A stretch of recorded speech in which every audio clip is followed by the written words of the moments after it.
안녕하십니까, 박병우입니다. 중앙일보의 10월 1일 사설입니다. 지연된 정의는 정의가 아니다. 법원의 늑장 재판 해소해야. 이런 자의 글을 올려놨는데, 지금 여러 가지 얘기가 있었죠. 여러 가지 얘기가 있었고, 저도 한두 번 이 지연된 정의에 대해서, 이제 재판 지연에 대해서 한번 올린 적이 있는 것 같은데, 오늘 읽어보니까 또 잘 준비를 정리를 해 놓으신 것 같아가지고 중앙일보에서 한번 읽어보도록 하겠습니다. 2019년 경기도지사로 있으면서 재판에 출석한 증인에게 허위 증언을 유도했다는 혐의로 재판을 받아온 이재명 더불어민주당 대표에게 검찰이 어제 징역 3년을 구형했다.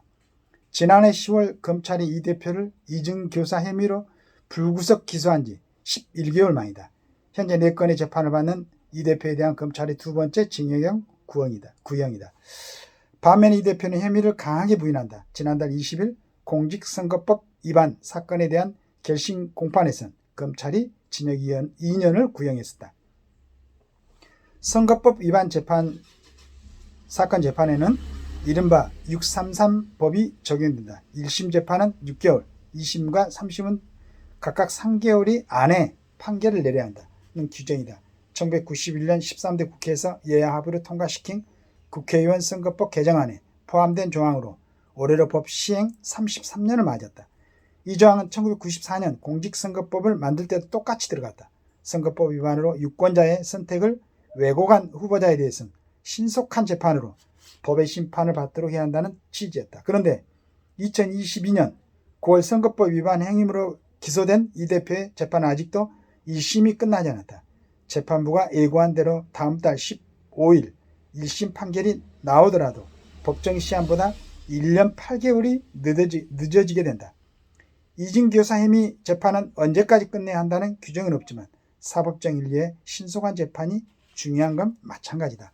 신속한 재판은 범죄자의 처벌뿐 아니라 시민의 권리 구제를 위해서도 중요한 문제다. 우리 헌법은 모든 국민은 신속한 재판을 받을 권리를 가진다고 규정한다. 하지만 현실은 오히려 거꾸로 가고 있다. 법원 통계를 보면 2019년 9.9개월이었던 민사합의부의 1심 처리 기간은 2021년 1년을 넘어서더니 지난해에는 15.8개월, 그러니까 15달 이상이 지연됐다는 얘기입니다. 16개월 가까이. 형사합의부의 1심 처리 기간도 2019년 174일에서 지난해 228일로 길어졌다. 재판이 늦어질수록 억울한 피해자가 고통받는 시간도 길어진다. 변호사비 등 소송 비용의 대폭 증가로 재판 당사자들의 부담만 불어난다. 결국 법원의 책임이 막중하다. 조희대 대법원장은 지난해 12월 취임 때부터 재판 지형 해소를 최우선 과제로 내세웠다. 전임 김명수 대법원장 시절의 법원에서 재판 지형이 얼마나 심각한 문제였는지 보여준다. 법원은 이대로 국민의 사법 불신이 심각해지면 위험 수준에 이를 수도 있다는 경각심을 가져야 한다. 지연된 정의는 정의가 아니다라는 법언이 있다. 불필요하게 시간을 끄는 재판은 마땅히 실현돼야 될 정의를 지연시킬 뿐이다.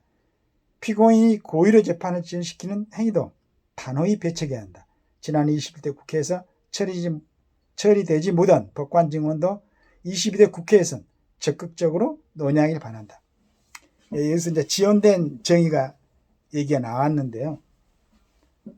맞습니다. 이제 법원은 법원대로 이렇게 합니다. 그런데 대부분 지연된 그 판결이 다는 아니겠지만은 힘 있는 사람들, 권력자들의 어떤 재판에서 많이 보여지는 거죠. 그런 점이 있습니다.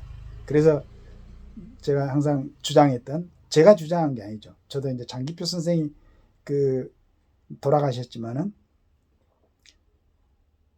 국회의원뿐만 아니고 하여간 우리나라의 어떤 권한을 이임받아 가지고 임시 관리를 하는 직업들 있잖아요. 정치인들이죠. 이 사람들이 갖고 있는, 그러니까 예전에 저는 이제 자세히는 모르겠습니다만은 면책특권하고 부체포특권은 아주 권력이 강해가지고 독재자들이 마음대로 국회의원들 마음에 안 들면 집어넣기도 하고, 그때는 이제 중앙정보부였으니까 끌어가기도 하고 남산에 이런 걸 방지하기 위해서 국회의원들한테 그 어떤 그러니까 자기가 행하는 직무에 관해서 국회의원으로서 국가의 발전, 국가의 안위, 국민들의 어떤 권익을 위해서 그 발현하는 한도 내에서 면책특권, 그 다음에 이제 국회의원들이 국회를 개원을 해가지고 지금 이제 뭐 임시국회라든가 정기국회라든가 국회가 이제 활동 중일 때는 막 국회의원을 체포를 하려고 하면은 국회의원들의 동의를 얻어야 된다. 이런 걸 규정은 뒀죠. 즉 말해서 국민들의 그 민의를 대변하는 국회의원들이 강력한 어떤 독재 권력을 행사하는 통치자로부터 보호하기 위해서, 그래서 국민들의 정말로 국민들이 원하는 그런 얘기를 할 수 있는 그런 권한을 주기 위해서, 그런 걸 보장시키기 위해서 중개 면책특권이고 부채법특권이죠. 그런데 이걸 갖다가 개인들이 어떤 불법 행위를 하고 이혼 행위를 하고 반국가적인 행위를 해도 체포하지 못하도록 하고 그걸 책임이 없도록 하고 말을 함부로 해도 그렇게 하라고 면책특권을 준 게 아니죠. 불체포특권을 주고. 그런 특혜를 지금 뭐 우리 눈에는 정부는 거의 보이지 않죠. 국회의원들이 전부 다 지금 국가를 관리하고 있는 것처럼 보이죠. 우리가 볼 때는. 이런 상황에서는 그런 특혜는 이제는 정상으로 돌리고, 그 다음에 이제 그 퇴임하고 나서도 대통령부터, 제가 언뜻 봤지만 그 미국 같은 데서는 대통령 퇴임하고 나면은 대통령으로 인해서 받은 그런 그 어떤 그 대우가 전부 다 없어지는 걸로 5년 이후에는 그렇게 알고 있습니다. 뭐 정확한 건 아닐 수도 있습니다. 근데 우리나라에서는 너무 많은 특권이 그대로 유지, 다는 아니지만 대통령 현직에 있을 때하고 똑같지는 않지만은 그 모습을 보고 있어요.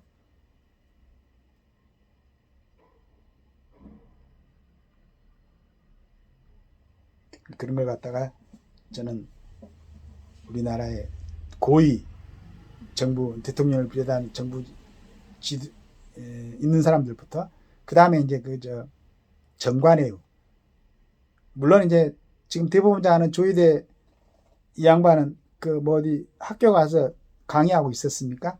그 모습이 좋아가지고 아마 이제 대법원장으로 이렇게 모셔온 모양인데, 여하튼 그 정도 했으면은 먹고는 살잖아요. 지금 자영업자들이나 일반 서민들은 진짜 먹고 사는 문제 해결 때문에 얼마나 고민들하고 애를 쓰는데, 충분하게 그런 걸 다 갖고 있으면서도 그 나머지 또 대우를 받겠다. 이건 좀 미안하지 않습니까?